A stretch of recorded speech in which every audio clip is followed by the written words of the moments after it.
Bismillahirrahmanirrahim. Assalamualaikum warahmatullahi wabarakatuh. Sekarang kita akan melanjutkan materi kuliah kita pada saat ini, yaitu kuliah SIM, Sistem Informasi Manajemen. Bahasan kita untuk kali ini adalah membahas tentang sistem informasi manufaktur dan pemasaran. Jadi dari fungsi manajemen kan ada operasi dan salah satunya operasi dan pemasaran. Bahasan kita untuk kali ini adalah materi ini. Untuk pertama kali kita membahas tentang definisi sistem informasi manufaktur. Adalah suatu sistem berbasis komputer yang bekerja dalam hubungannya dengan sistem informasi fungsional lainnya untuk mendukung manajemen perusahaan. Jadi dalam sistem informasi manufaktur ini salah satu fungsi manajemen adalah operasional. Di dalam hal ini manajemen operasionalnya berkaitan dengan industri manufaktur. Jadi fungsi ada manajemen fungsional itu ada pemasaran, ada SDM, kemudian ada keuangan, kemudian ada operasional. Nah, operasional itu adalah manufaktur di sini. Dan kalau ini seandainya perusahaannya adalah perusahaan industri manufaktur. Dalam kaitannya ini berkaitan industri manufaktur ini, manajemen informasi yang berkaitan dengan manufaktur ini adalah untuk mendukung manajemen perusahaan dalam pemecahan masalah-masalah yang berhubungan dengan manufaktur produk perusahaan yang pada dasarnya tetap tertumpu pada input, proses, dan output. Jadi industri manufaktur berproses pada bagaimana input itu diperoleh, seperti apa, jumlah persediaannya berapa, kualitas produknya seperti apa, berapa unitnya, jenis kualitas bahan, dan sebagainya. Itu kemudian masuk ke dalam proses manajemennya adalah di sini, masuk proses manufakturnya juga di sini proses, dan akan menghasilkan output dari satu proses manufaktur. Jadi fungsinya ini adalah untuk sebagai alat manajemen perusahaan dalam pemecahan masalah operasional perusahaan manufaktur dalam hal ini. Dalam dukungannya ke sana, karena misalkan ya dalam fungsi manufaktur input ini suppliernya diperoleh dari mana, berapa jumlah yang akan dibutuhkan dalam satu periode, misalkan contohnya seperti itu. Kemudian dalam proses manufakturnya, misalkan layout produk, jumlah tenaga kerja, overhead pabrik, mesin, dan sebagainya, layout pabrik perusahaan dan sebagainya. Kemudian outputnya seperti apa, barang jadi, setengah jadi, dan sebagainya, kualitas dan jenis produknya seperti apa yang dihasilkan dari satu proses manajemen manufakturnya. Manfaat sistem informasi manufaktur. Hasil produksi perusahaan lebih cepat dan tepat waktu karena sistem informasi manufaktur menggunakan komputer sebagai alat satu prosesnya. Jadi untuk proses manufaktur ini penggunaannya komputer ini sebagai alat untuk mendukung proses manufakturnya. Jadi misalkan desain dan sebagainya, misalkan perencanaan persediaan bahan baku, material handlingnya, seperti semua perhitungan komputer. Seperti itu, dengan demikian juga dalam proses produksinya, hitungannya dipakai, kemudian ada desain dan lain sebagainya kan menggunakan komputer dan sebagainya. Desain produknya seperti apa, kualitasnya seperti apa, modelnya seperti apa, warna seperti apa, ini kan digunakan adalah menggunakan komputer dalam rangka untuk memperlancar proses manufakturnya. Untuk sistem informasi ini digunakan untuk mendukung proses manufaktur. Perusahaan lebih cepat memperoleh informasi yang akurat dan terpercaya karena penggunaan bisa berbasis pada online, misalkan satu dengan yang lain bisa terkait dengan departemen satu dengan yang lain, kemudian informasi tentang supplier dan sebagainya, mesin dan sebagainya akan diperoleh dengan lebih cepat. Kemudian arsip lebih terstruktur karena menggunakan sistem database. Jadi semua hasil dari satu proses manufaktur, dari proses, kemudian ada dari input proses, kemudian outputnya juga bisa karena di database dimasukkan di dalam data. Dan sistem informasi manufaktur berupaya fisik, robotik. Hasil produksi semakin cepat, tepat, dan berkurangnya jumlah sisa bahan yang tidak terpakai. Maknanya bagaimana dalam sistem informasi manufaktur ini akan mengupayakan berapa jumlah produksi bahan baku dan sebagainya, kemudian supaya tidak terjadi kelambatan dan sebagainya, ketepatan waktu dalam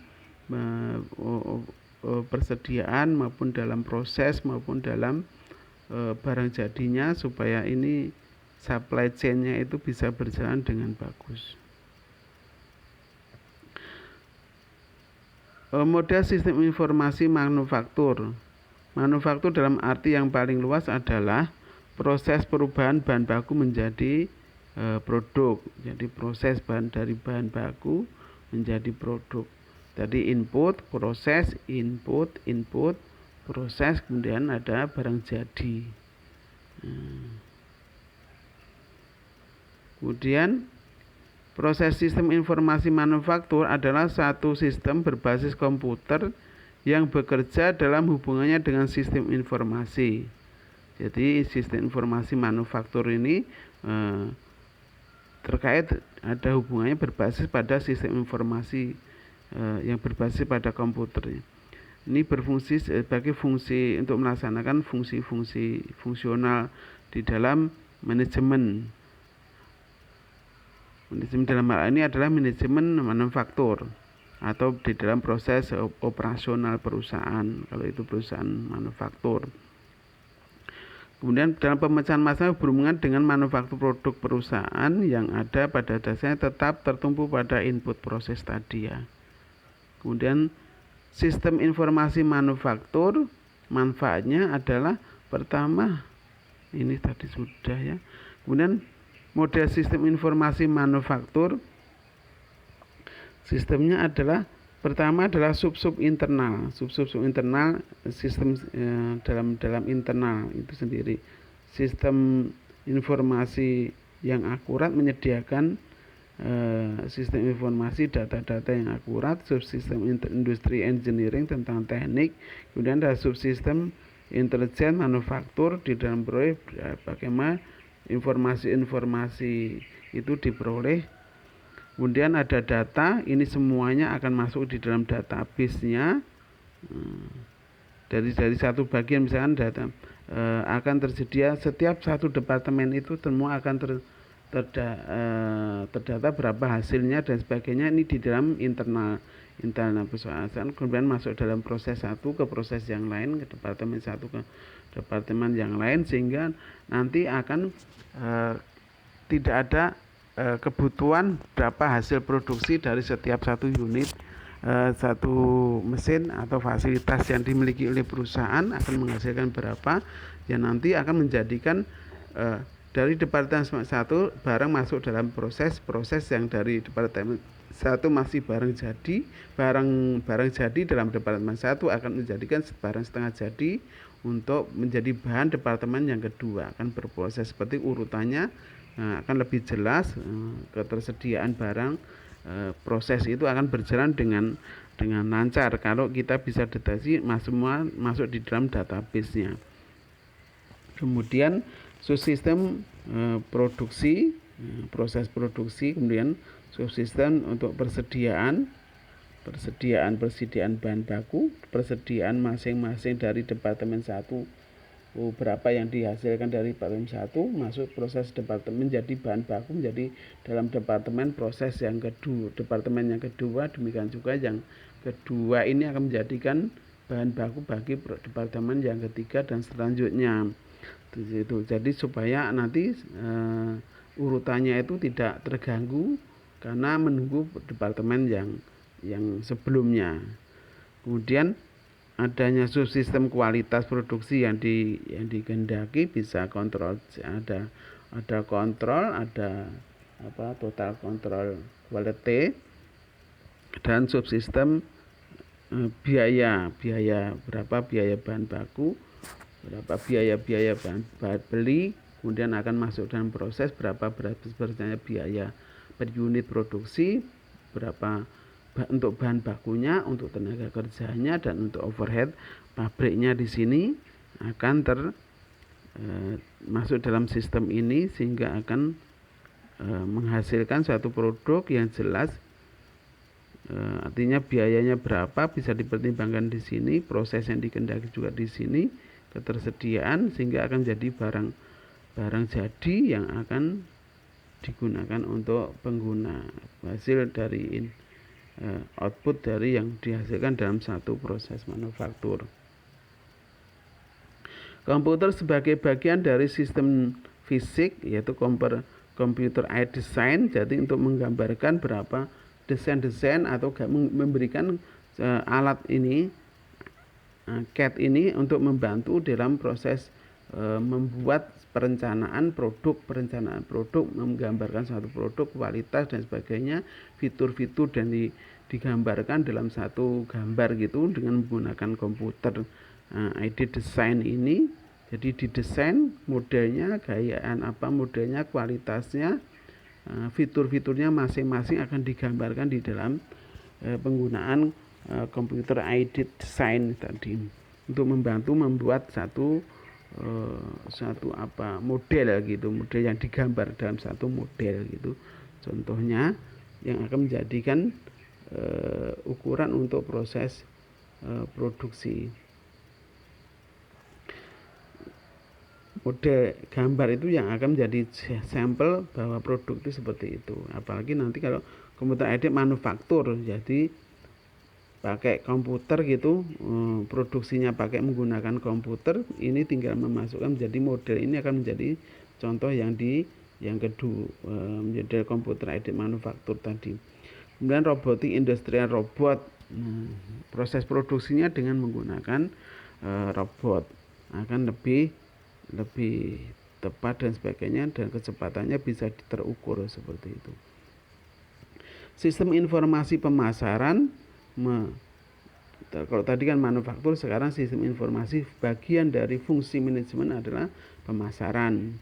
Menurut Kotler ada 3 jenis informasi pemasaran. Yang pertama adalah pemasaran marketing intelligence, yang berupa informasi yang mengalir ke perusahaan dari lingkungan. Jadi lingkungan terutama lingkungan eksternal ya, tentang referensi konsumen, kebutuhan persaingan, supplier, ketersediaan bahan baku, kemudian persediaan barang jadi, kebutuhan referensi konsumen, apa yang disenangi konsumen, ini akan masukkan di sini.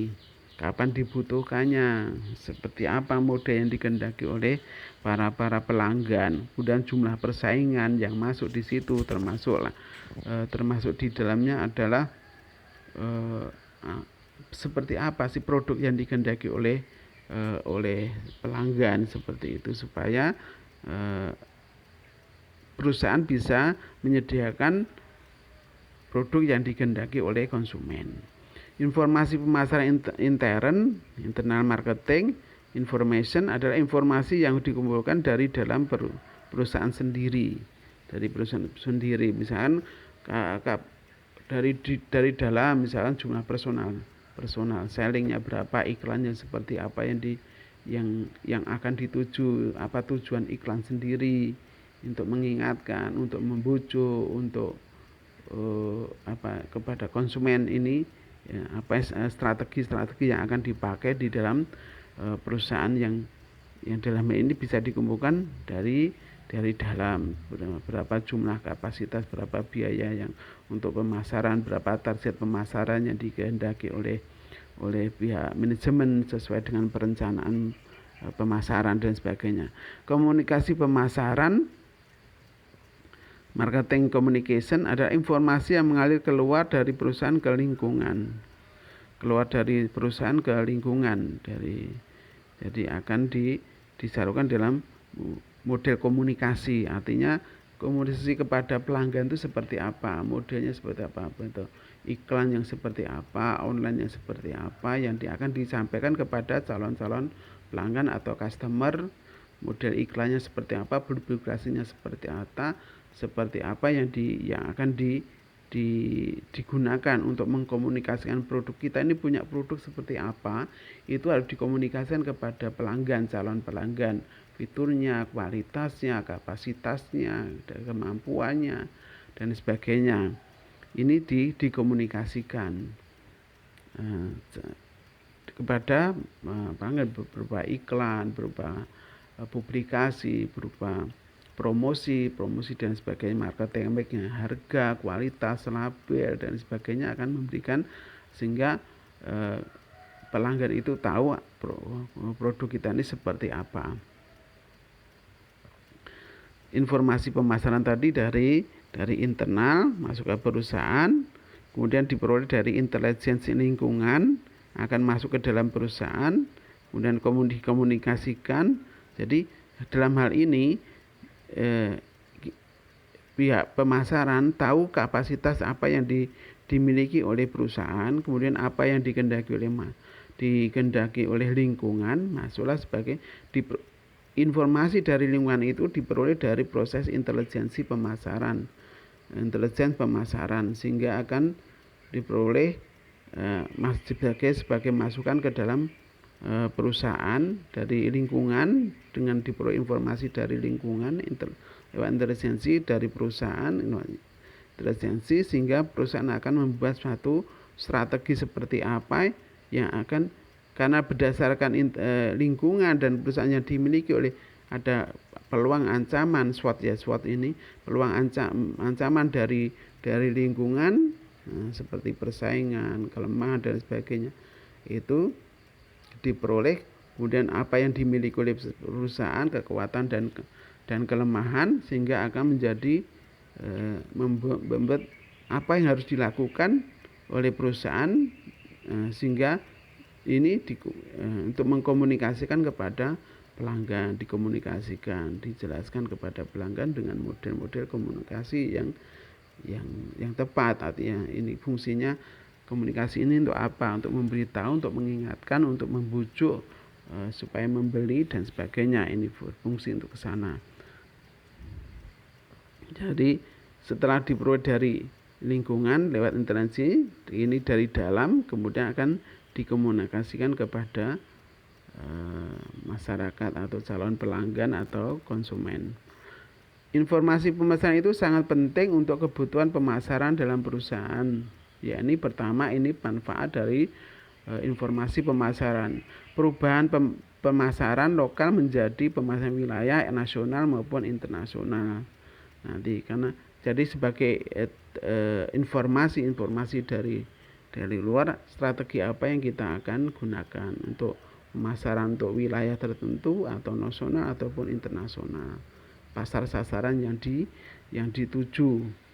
Kemudian beralih dari kebutuhan pembeli menjadi keinginan pembeli, oleh karena itu tingkat kemakmuran masyarakat semakin tinggi. Ini maknanya adalah dari informasi tadi, informasi yang diperoleh dari masyarakat, daya beli ini dalam kaitannya dengan daya beli masyarakat, mengukur daya beli masyarakat, atau yang akan jadi sasaran ini menengah ke atas atau ke menengah atau bawah, sehingga kita akan bisa membuat strategi produk dan harga dan sebagainya yang akan ditawarkan kepada mereka. Kemudian informasi nanti bermanfaat untuk peralihan dari persaingan bukan harga. Persaingan kan terjadi karena banyak persaingan yang di pasar, banyak perusahaan-perusahaan yang menjual jenis produk yang hampir sama seperti itu, yang dulu awalnya adalah persaingan dalam harga, menjadi persaingan di luar harga, kualitas, fitur, layanan dan sebagainya, itu yang akan jadikan tawaran, yang jadikan daya tarik bagi calon-calon pelanggan. Jadi perusahaan tidak berfokus persaingan itu pada harga, tetapi pada kualitas produk, pada fitur yang dikehendaki oleh masyarakat dan sebagainya. Itu akan menjadi dari informasi pemasaran tadi akan diperoleh strategi tidak berfokus pada harga saja, tetapi pada di luar harga tadi, lokasi dan sebagainya menjadi pertimbangan utama. Komponen-komponen dasar sistem informasi pemasaran, yaitu dasar sistem informasi pemasaran yang pertama lingkungan internal, diperoleh dari internal, informasi-informasi yang diperoleh dari internal itu apa saja, kualitas produk, label dan sebagainya, kemudian jumlah tenaga kerja, strategi pemasaran dan sebagainya. Seperti itu. Kemudian perangkat pengguna, user interface, siapa yang akan menggunakannya, pihak-pihak daripada di dalam penggunaan sistem informasi, komponen-komponennya. Penggunanya siapa saja, bagi manajemen, bagi personal selling, bagi marketing, kemudian bagi pelanggan.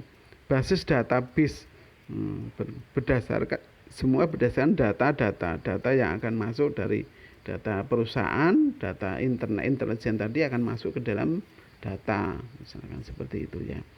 Misalnya strategi intelijen dari pesaing, dari keinginan pelanggan, itu intelijen masuk ke dalam data, sehingga setiap saat akan dibutuhkan bisa dibuka datanya, sehingga akan bisa melakukan tindakan seperti apa sesuai dengan yang dituju atau sesuai dengan juga kemampuan yang dimiliki oleh internal perusahaan sendiri.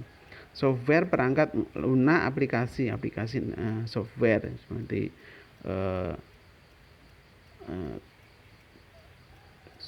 Microsoft, kemudian Excel dan lain sebagainya. Kemudian membuat aplikasi sendiri tentang persediaan, tentang harga dan sebagainya. Kemudian dengan jumlah dan sebagainya. Kemudian dukungan administratif, didukung oleh dukungan administrasi untuk sistem informasi pemasaran. Unsur-unsur strategi pemasaran, strategi di sini ada produk, harga, tempat, promosi, marketing mix itu ya, marketing mix. Produk seperti apa yang ditawarkan, modelnya seperti apa, fiturnya seperti apa, produk, labelnya seperti apa, kualitas seperti apa, kemudian detailnya akan dijelaskan di dalam produk-produk itu seperti itu. Dalam produk, harga, tentang strategi harga, apakah mengikuti pasar yang apakah kita mau jadi pengikut, apa kita akan membuat harga berani bersaing di dalam harga, tentang harga, strategi harga yang digunakan untuk ditawarkan kepada pelanggan. Dan tempat, penentuan lokasi di mana yang strategis, lokasi seperti apa yang dikehendaki, kapan ini sampai kepada pelanggan seperti apa, ini prosesnya seperti apa.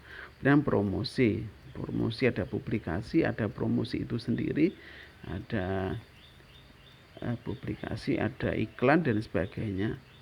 Dalam strategi masing-masing akan menciptakan strategi ya dalam permasalahan ini. Ini semuanya nanti akan membutuhkan dalam database, akan menunjukkan strategi tentang produk, strategi tentang harga dan pemasaran ya, tentang tempat yang seperti apa, strateginya seperti apa, kemudian promosi seperti apa. Mudah strategi ini semua adalah strategi di dalam pemasaran, meliputi ini semua, dibuat strategi untuk supaya sampai kepada diminati oleh para pelanggannya. Akan disampaikan di dalam unsur-unsur sistem informasi pemasaran. Manfaat sistem informasi pemasaran, mengetahui apa saja kebutuhan pelanggan. Nah, manfaatnya dari intelijen tadi kan memperoleh apa yang diinginkan oleh pelanggan, karena kita akan memproduksi apa yang diinginkan oleh oleh konsumen, bukan memaksakan saya kan buat produk seperti ini akan ditawarkan kepada yang lain, tapi yang diproduksi itu adalah yang diinginkan oleh konsumen. Yang menarik bagi konsumen itu seperti apa ini, maka memperolehlah informasi dari pemasaran, dari intelijen pemasaran tadi, mengetahui perencanaan strategi yang lebih efisien dan efektif. Dalam strategi tadi akan mengukur sejauh mana efisiensi di dalam ketepatan, biaya, kemudian keefektifan di dalam strategi pemasaran. Mengetahui pesaing-pesaing yang mengancam perusahaan, karena intelijen tadi dari luar akan menciptakan peluang dan ancaman, dari lingkungan eksternal akan menciptakan peluang dan ancaman. Ancaman itu juga pesaing juga sebagai ancaman, kemudian peraturan pemerintah di luar kendali kita, kalau seandainya itu akan menciptakan peluang dan ancaman. Ini kurang lebihnya nanti bisa dikerjakan soalnya yang mengikuti dalam soal ini.